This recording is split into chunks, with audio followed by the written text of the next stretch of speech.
आपण आपल्या जीवनाची वाटचाल करत असताना, आपल्या आयुष्याची वाटचाल करत असताना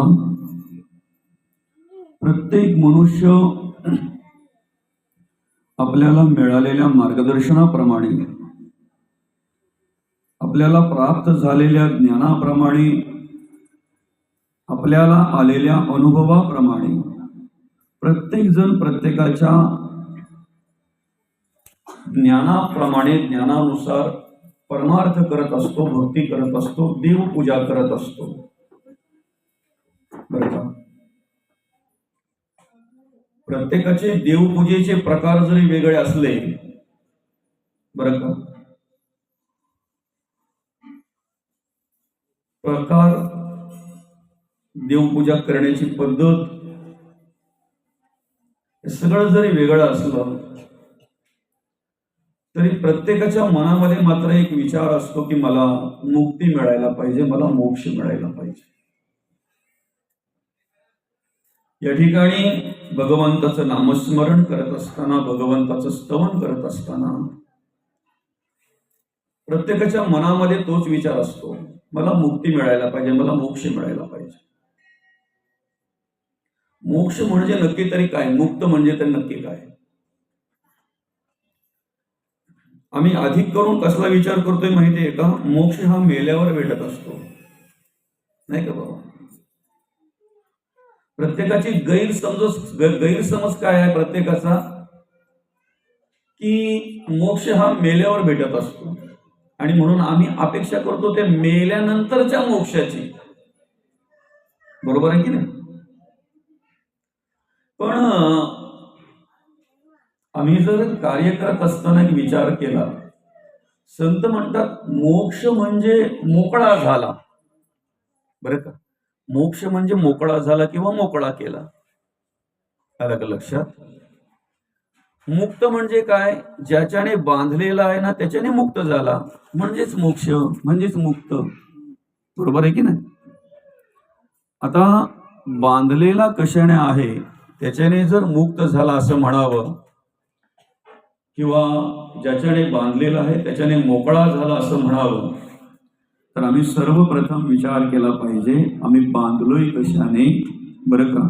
आम्हाला बद्ध अवस्था प्राप्त झाली कशी, याचा सर्वप्रथम आम्ही विचार केला पाहिजे. या ठिकाणी मुक्त होण्याचं साधन, मोक्ष मिळण्याचं साधन, अतिशय सोपं साधन माऊलींनी सांगितलेलं आहे. बरं का? आम्ही ज्या ठिकाणी जन्माला आलेलो आहोत, आमचा जन्म ज्या ठिकाणी झालेला आहे त्या ठिकाणी प्रत्येकाने प्रत्येकाच्या अधिकाराप्रमाणे कर्म करावी.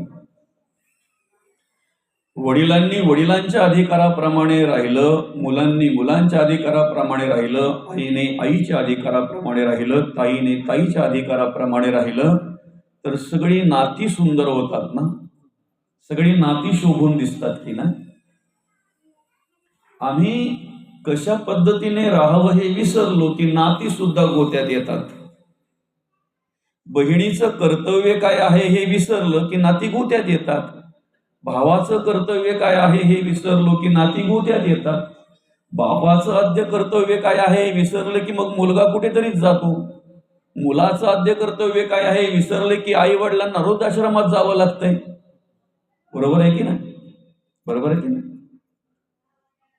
म्हणून मग आम्ही या ठिकाणी जगत वागत असताना आम्ही स्मरण ठेवलं पाहिजे, मी कोण आहे, मी कसं राहिलं पाहिजे, मी कसं वागलं पाहिजे. आणि ते जर आठवणीत ठेवून, ते जर स्मरणात ठेवून आम्ही आमच्या जीवनाची वाटचाल केली ना, तर त्यालाच मोक्ष म्हणतात, त्यालाच मुक्त म्हणतात. बांधलेलं नाही ना आम्ही अज्ञानाने बांधलेलो नाहीत, आम्ही अंधश्रद्धेने बांधलेलो नाहीत, आम्ही देहबुद्धीने बांधलेलो नाहीत, आम्ही कुठल्याही प्रकारे वासनेने बांधलेलो नाहीत, विषयांनी बांधलेलो नाहीत, विचाराने बांधलेलो नाहीत. म्हणजे आम्ही मुक्त आहोत. बरं का? म्हणजे आम्ही काय आहोत? मुक्त आहोत. असो, ज्या निमित्तानं आपण या ठिकाणी ही प्रवचन सेवा आयोजित केलेली आहे, आपल्या या मुरबाड तालुक्यातील आणि हे कान्होळ गाव, सुंदर गाव, सुशोभित गाव, अगदी त्या गावात प्रवेश केल्याबरोबरच समजते. प्रवेशद्वार किती सुशोभित आहे, रस्त्याच्या बाजूची झाडं किती सुशोभित आहेत. गावातली माणसंही तशीच असतील, अगदी सुशोभित, मस्तकी, सुविचारी, चांगल्या विचाराची माणसं, बरं का. या मुरबाड तालुक्यातील हे कान्होळ गाव आणि या कान्होळ गावातील हे कुर्ले परिवार. या कुर्ले परिवाराचे पिताश्री कैलासवासी नारायण जैतू कुर्ले बाबांना बुधवार दिनांक 24/12/2025 रोजी देवाज्ञा झाली. त्यांचं वृद्धापकाळाने निधन झालं. बाबांच्या पश्चात खर तर आपले नारायण बाबाचा एकूण 5 जण भावंड, 5 जण भाऊ ना. कैलासवासी बारकू काका असतील, कैलासवासी तुकाराम काका असतील, कैलासवासी विठ्ठल काका असतील आणि श्रीयुत बाळकृष्ण काका आणि त्यांचे मोठे भाऊ आपले नारायण काका, ज्यांच्या उत्तर कार्यांच्या निमित्तानं आपण या ठिकाणी ही प्रवचन सेवा आयोजित केलेली आहे. बाबांच्या पश्चात बाबांचा मुलगा असेल श्री रघुनाथ नारायण कुर्ले, पुतणे असतील रामदास बारकू कुर्ले, भगवान तुकाराम कुर्ले, गणेश विठ्ठल कुर्ले, सचिन बाळकृष्ण कुर्ले आणि बाबांचा नातू करण रघुनाथ कुर्ले. त्याचप्रमाणे बाबांच्या मुली असतील उमाबाई आत्या असतील, रेणुकाताई असतील, त्याचप्रमाणे जयाताई असतील. संपूर्ण हा कुर्ले परिवार, आप्तेष्ट आणि मित्र परिवार, ग्रामस्थ मंडळी. खरं तर या ठिकाणी या कुर्ले परिवाराचं मातृक्षेत्र 2015 साली हरपलं. आईसाहेबांचं जाणं झालं 2015 साली.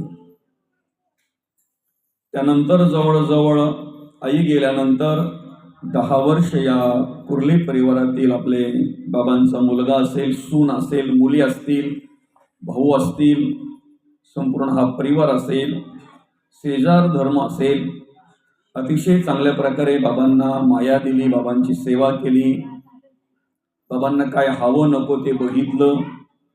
आणि अशा प्रकारे या ठिकाणी कार्य करत असताना बाबांनी आपल्या वयाच्या 82व्या वर्षी तुमचा आमचा निरोप घेतला. वृद्धापकाळाने त्यांचं निधन झालं.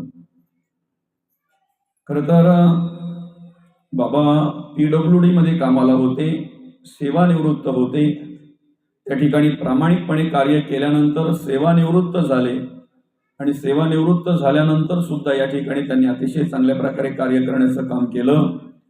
मुलांवर संगोपन करण्याचं काम केलं, मुलांवर मार्गदर्शन करण्याचं काम केलं, त्यांच्यावर चांगल्या प्रकारे संस्कार केले, नातवंडांना सांभाळलं, नातवंडांवर चांगल्या प्रकारे संस्कार केले. आणि वयाच्या 82व्या वर्षी बाबांनी वृद्धापकाळाने अल्पशा आजाराने तुमचं आमचं निरोप घेतला. बाबांचं निधन झालं.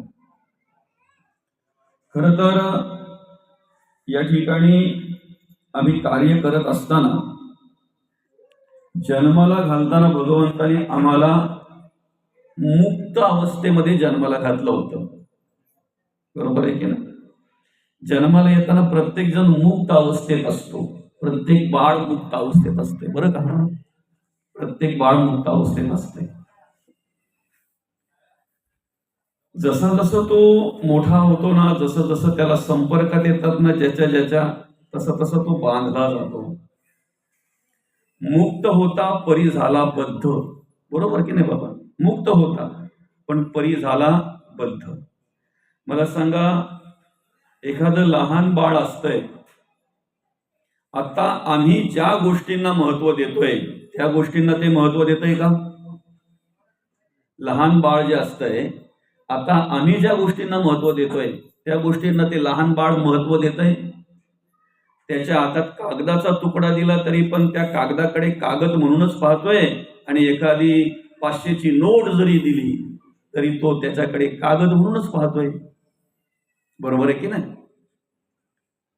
आम्हाला जे आमचं वाटतंय, घर माझं, संपत्ती माझी, शेतीवाडी माझी, प्रॉपर्टी माझी, पैसा माझा, माणसं माझी, नाती माझी, सोयरे माझे, मित्र माझे, या सगळ्या गोष्टी ज्या आम्हाला आता आमच्याकडे ज्या आहेत किंवा ज्या विचारामध्ये आम्ही आहोत, तिथे काही हे विचार स्पर्श करतात का लहान मुलाला?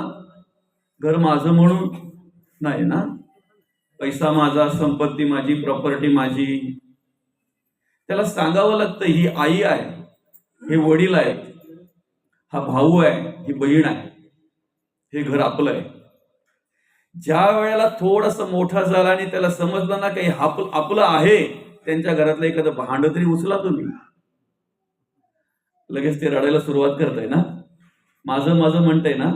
त्याच्या समोर त्याच्या भावाला हात लावा आणि सांगा फक्त, याला मारू का रे? त्याची प्रतिक्रिया बघा काय असते. कारण माझा भाऊ म्हणून त्या ठिकाणी त्याच्याकडे तो विचार निर्माण झालेला असतो, कधी थोडा मोठा झाल्यानंतर. असंच तर हळूहळू आम्ही बद्ध अवस्थेला प्राप्त झालो ना. आम्ही बांधलो कसे गेलो नाही आमचं आम्हालाच कळलं नाही, बरं का. मायेने बांधलो गेलो, देहबुद्धीने बांधलो गेलो, बऱ्याच गोष्टींनी आम्ही बांधलो गेलो, खूप गोष्टींनी बांधलो गेलो मोगली, बरं का. अज्ञानाने बांधलो गेलो, आम्ही वासनेने बांधलो गेलो, वेगवेगळ्या विचारांनी बांधलो गेलो, वेगवेगळ्या विषयांनी बांधलो गेलो. ऐका,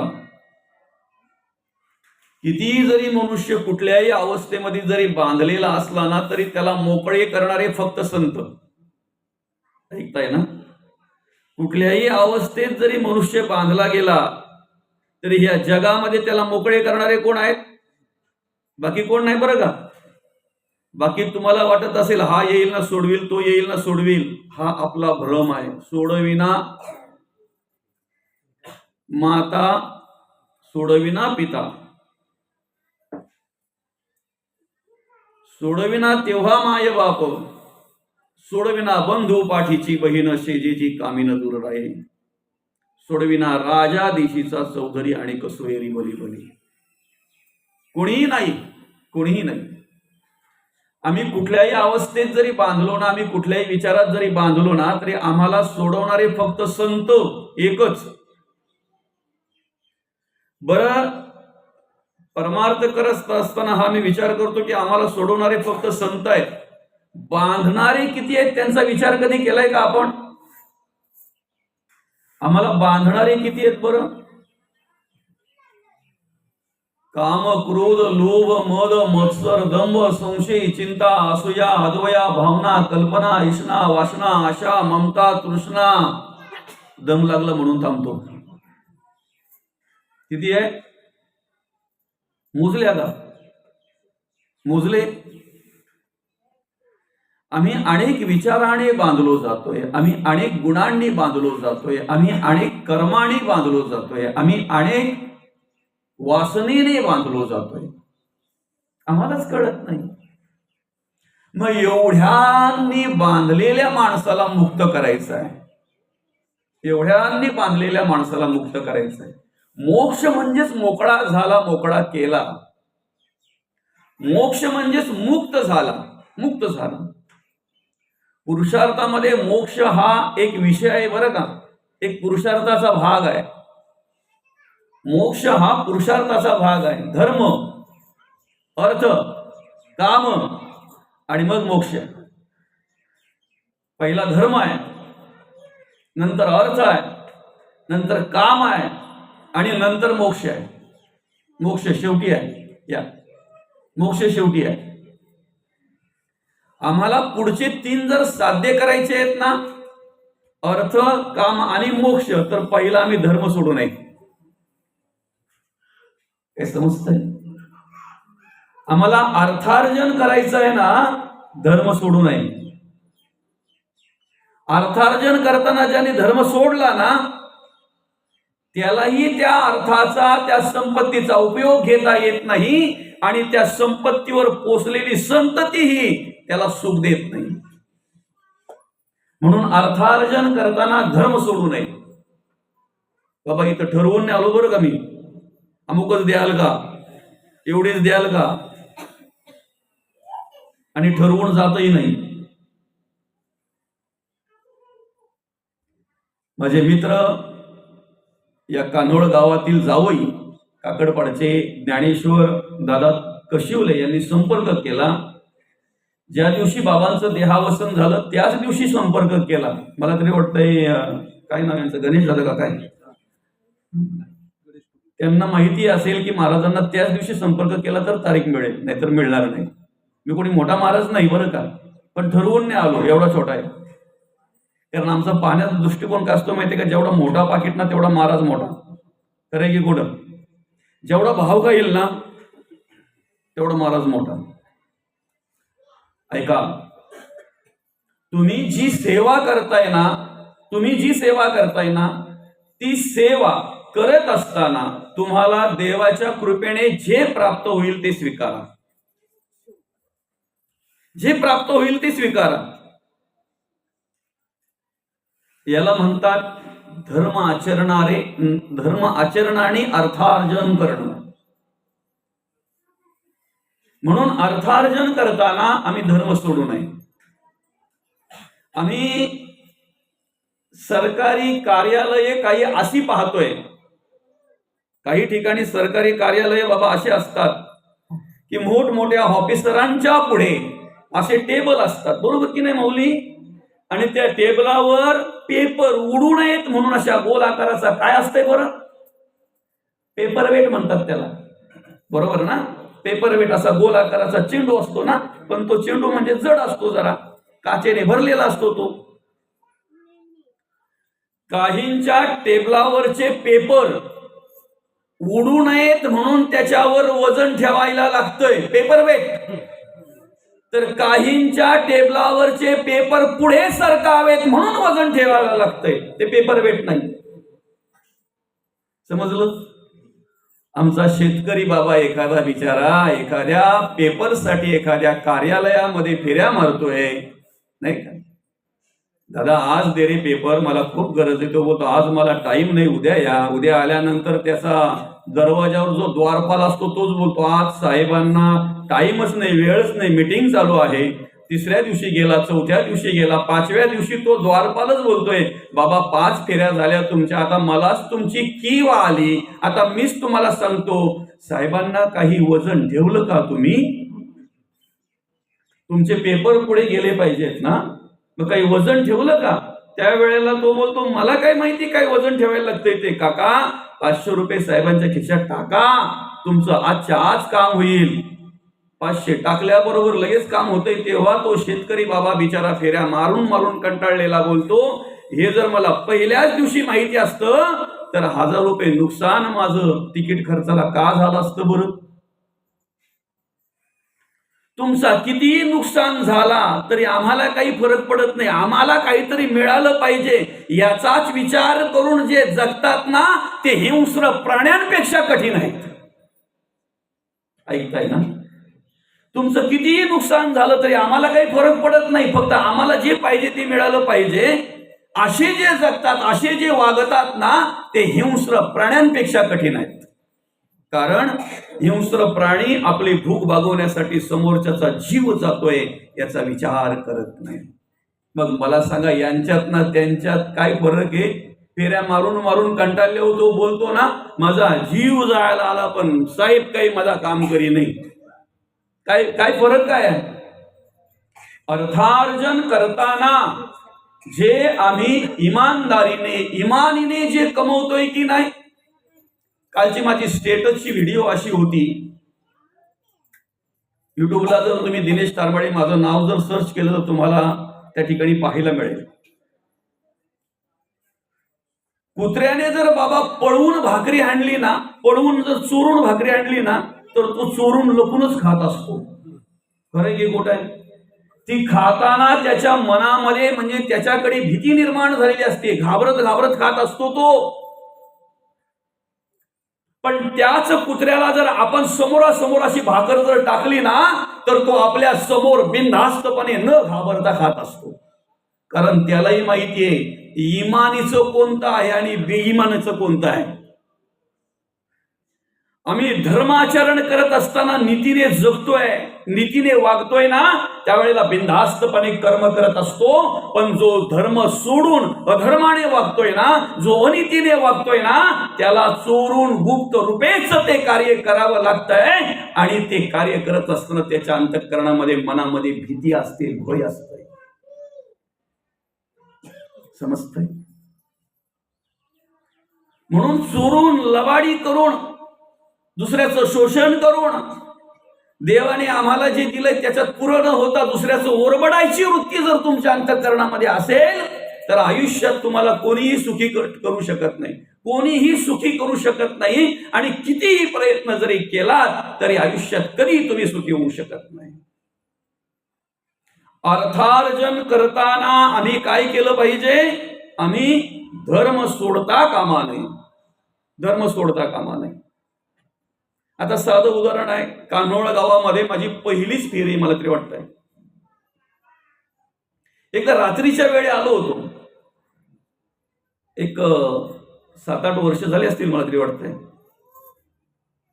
आपल्या गावातले, आता मी विषय काढला यांच्याकडे, आपले अरुणदादा देसले सर, ते आमच्या उशीतला होते. आणि त्यांच्या घरी कार्यक्रम होता, काहीतरी हळदीनं आलो होतो आम्ही. हळदीच्या दिवशी त्यांच्याकडे कोणाच्या तरी हळदी की काहीतरी होतं, आणि त्यावेळेला आम्ही आलो होतो, बरोबर. हां, तर मी पहिलीच वेळ आता या ठिकाणी दिवसा यायचं आहे, या कार्यक्रमाच्या निमित्ताने यायचं आहे. त्यामुळे मला काही माहिती नाही. पण मला सांगा, कान्होळमध्ये रावणा एवढा श्रीमंत कोणी आहे का? आहे? रावणा एवढा श्रीमंत आहे कोणी? नाही. बरं, मुरबाड तालुक्यामध्ये, आपल्या ठाणे जिल्ह्यामध्ये, महाराष्ट्रात, देशात, जगात काय 14 चौकडीचं राज्य होतं त्याचं. त्याच्या घराला सोन्याचे खांब होते, सोन्याच्या विटा होत्या. रावणाकडे पाहताना आम्ही त्या दृष्टीने पाहतो. काही राहिलंय का? एवढं सगळं होतं, काही राहिलंय बाबा? काही राहिलंय? नियम आहे, जसं येतंय तसं जातंय. ऐकता ना? काय नियम आहे? जसं येतंय तसं जातंय. लंका रावणाची म्हणतो ना आपण, ती ओरिजिनल रावणाची नव्हतीच, बरोबर ना? जशी आली तशीच गेली ना, जशी आली तशीच गेली ना. महादेवाचा आणि पार्वती मातेचा संवाद चालू होता. जशी एखादी बाई आणि तिचा पती एकत्र निवांत बसल्यानंतर, एकांतात बसल्यानंतर, हवामानाचा अंदाज घेऊन मग ती बाता सांगायला सुरुवात करते. आज जरा बरे वाटते बरं का चेहरा त्यांचा, आणि मग सांगायला सुरुवात करते, माझी मावस बहीण आहे ना, तिने आता मुरबाडमध्ये फ्लॅट घेतलाय बरं का, 2 BHK. आणि माझ्या मामे बहिणीचा बंगला जर बघाल ना तुम्ही, बाबा देव अवतारलाय काय. आणि मोठी ताई पण वाटतंय आता 4 चाकी गाडी घेणार आहेत, त्यांचा पण चाललाय विचार 4 व्हीलर घ्यायचा, मोठ्या ताईचा. आता हे सगळं याला सांगायचं कारण काय बरं? असं पार्वती मातेचा आणि महादेवाचा संवाद चालू होता. आता साहजिकच आहे ना, आता महादेवाचं घर कोणतं बरं? महादेव कुठे निवासी आहे? स्मशानवासी, बरोबर आहे की नाही? महादेव स्मशानवासी आहे, स्मशान निवासी म्हटलं जातंय. आवडत राहायला तुम्हाला तिथं? कोणाला, कोणत्या महिलेला आवडेल बरं राहायला? मग आपल्यातलीच एक पार्वती माता की नाही, महाशक्ती, आदिशक्ती, महामाया, बरोबर आहे की नाही? आता थोडासा बाजूला येतो मी, हा बाबा, आपण थोडासा हा विषय बाजूला ठेवू. आता इकडे येतोय, जरा स्मशानाकडे येतोय. आता स्मशानाचा विषय निघाला म्हणून, बरं का? तुमच्या कान्होळ गावामध्ये साधारणतः किती घरं असतील अंदाजे? 150 घरं. 150 घरं म्हटल्यानंतर वेगवेगळ्या विचाराची माणसं, सगळी श्रीमंत नाही ना, काही गरीब, काही श्रीमंत, सगळेच परमार्थिक नाहीत ना, काही असे, काही तसे, काही संध्याकाळी बसणारे पण आहेत. म्हणजे आता बसणारे समजले तुम्हाला, नाही का? असो, म्हणजे काही हरिपाठ करणारी आहेत, तर काही हरिकडे पाठ करणारी आहेत. काही आध्यात्मिक क्षेत्रामध्ये कार्य करणारे आहेत, तर काही आध्यात्मिक क्षेत्रात कार्य करणाऱ्यांना विरोध करणारी आहेत. वेगवेगळ्या विचाराची माणसं आहेत, गरीब आहेत, श्रीमंत आहेत, सगळे गोरीच आहेत का बरं दिसायला? रंगाने असू द्या, तो रंगाने काळा माणूस असला, माझा विठोबा काळा आहे, सावळा आहे, बरोबर आहे की नाही? आपला विचाराने चाललाय, असू द्या, ठीक आहे, हरकत नाही. स्मशानभूमी किती आहेत बरं तुमच्या गावात? म्हणजे श्रीमंत गावातला मेला तरी तिथंच, गरीब मेला तरी तिथंच, सुशिक्षित मेला तरी तिथंच, अशिक्षित मेला तरी तिथंच. गावात जर एखादा आमदार असेल तर नाही, म्हणजे नाहीच आहे आपल्या गावामध्ये आमदार, आपल्या सगळ्यांचा आमदार साहेब एकच आहेत समजा, पण उद्या सकाळ जर एखादा कानोड मधला आमदार झाला तर तो मेला तर, आणि त्याचा कार्यकर्ता झेंडा घेणारा तिथंच ना. मग आम्ही आमच्या जीवनाची वाटचाल करत असताना अभिमान जो करतोय तो कसला? सगळ्यांची पात्रता एकदा अंतरात्मा निघून गेल्यावर एकच, आणि अंतरात्मा निघून गेल्यावर सगळ्यांची जागा सुद्धा कोणी अतिक्रमण करेल तिथे नाही ना, सगळ्यांची जागा एकच. बरं का? आता मला एवढं सगळं सांगायचा उद्देश एवढाच आहे की आपण ज्या वेळेला त्या ठिकाणी एखाद्याच्या अंतिम संस्कारासाठी जातो बाबा, बरं का, महिला जेणेकरून जात नाही तिथे, पुरुष आपण जातो स्मशानामध्ये. ज्या वेळेला जातो त्यावेळेला त्याला जलदान करताना तुम्ही चप्पल काढता का चप्पल घालून जलदान करता? बरोबर आहे की नाही? चप्पल काढून जलदान करता. जिथे चिता रचली असेल त्यापेक्षा 4 फुटाच्या अंतरावर आपण चप्पल काढतो, 5 फुटाच्या अंतरावर चप्पल काढतो, बरोबर आहे ना? सगळ्यांच्या चरणी नतमस्तक होऊन मी या ठिकाणी या प्रवचनाच्या निमित्तानं फक्त सगळ्यांना एक विनंती करतो, स्मशानात पाऊल ठेवण्याच्या आधी चप्पल काढा, कारण ते महादेवाचं मंदिर आहे. हसला कोणी हरकत नाही आपल्याला.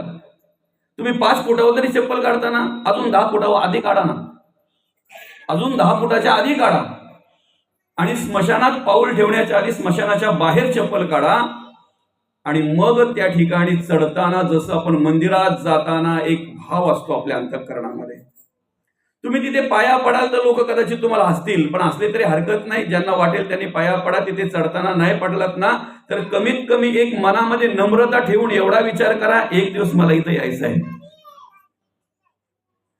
जायचं आहे ना, जायचं आहे ना. कोण राहणार आहे? कोण राहणार आहे? उपजेते नासे, नासे ते पुनरपि दिसे, हे घटिका यंत्र तैसे परिभ्रमेगा. जिंदगी एक किराए का घर है, एक ना एक दिन बदलना पड़ेगा. मौत जब तुमको आवाज देगी, घर से बाहर निकलना पड़ेगा. सांझ के बाद होगा सवेरा, देखना है अगर दिन सुनेरा. पाव फूलों पे रखने से पहले तुमको कांटों से चलना पड़ेगा. जिंदगी एक किराए का घर है, एक ना एक दिन बदलना पड़ेगा. जावंच लागेल दादा, प्रत्येकाला जावं लागणार आहे. कुणी इथे अमरपट्टा घेऊन आलेला नाही, प्रत्येकाला जावं लागणार आहे. आणि म्हणून त्या ठिकाणी गेल्यानंतर नम्रतेने एक अंतःकरणामध्ये नम्रता निर्माण करा आणि एक विचार करा, एक दिवस मला इथे यायचंच आहे, तो दिवस मला माहिती नाही. त्या दिवसापासून तयारीला लागा. काय? ज्या दिवशी आमच्या अंतःकरणामध्ये स्मरण होईल ना, एक दिवस आम्हाला इथे यायचंच आहे, त्या दिवसापासून तयारीला लागा. ही आपली तयारी चालू आहे. प्रवचन म्हणजे काय टाइमपास म्हणून ठेवलंय का तुम्ही? 11 वाजेपर्यंत माणसं येतील तोपर्यंत काय टाइमपास नाही? मग आले त्यांना काहीतरी पाहिजे ना, टाइमपास नाही ना. परिवर्तन घडावं आमच्यामध्ये, बदल व्हावा आमच्यामध्ये, नम्रता अंगी निर्माण व्हावी. आम्हाला देव धर्म देश काय ते कळावं, ते मार्गदर्शन आम्हाला प्राप्त व्हावं, म्हणून या ठिकाणी आपण प्रवचन आयोजित करतो. बरोबर आहे? ठीक आहे, चला आता पुढे जाऊया आपण. तर काय झालं? पार्वती माता आणि महादेवाचं संभाषण चालू होतं. अशाच प्रकारचं जसं मगाशी आपण सांगितलं तसं ते ऐकलं कुबेराने बाबा. आणि कुबेराने विचार केला की महादेवाला मला काहीतरी द्यायचंच आहे, ही संधी आहे. आणि असा महाल तयार केला तुम्हाला सांगतो, आणि सांगितलं महादेवा याचा स्वीकार करा तुम्ही. देवा पार्वती मातेसाठी तरी स्वीकार करा. माता बोलतायत ना, माता सांगतायत ना तुम्हाला, नाही स्वीकार करा माऊली. आणि महादेवाने स्वीकार केला. मग महादेवाने विचार केला, एवढा मोठा घर आहे, आपला कसं असतंय, जेवढा मोठा बंगला ना तेवढा मोठा भट पण पाहिजे, बरोबर का? भले काय बोलला, काय करून गेला आम्हाला माहिती नाही, आणि तिथे आम्ही डोकं पण लावित नाही. लावतो कारण आम्हाला तसं सांगितलेलं आहे, तुम्ही जास्त डोका लावायचा, तुम्ही फक्त ऐकायचा. स्वाहा समर्पयामी समर्पयामी लावला पाहिजे डोका.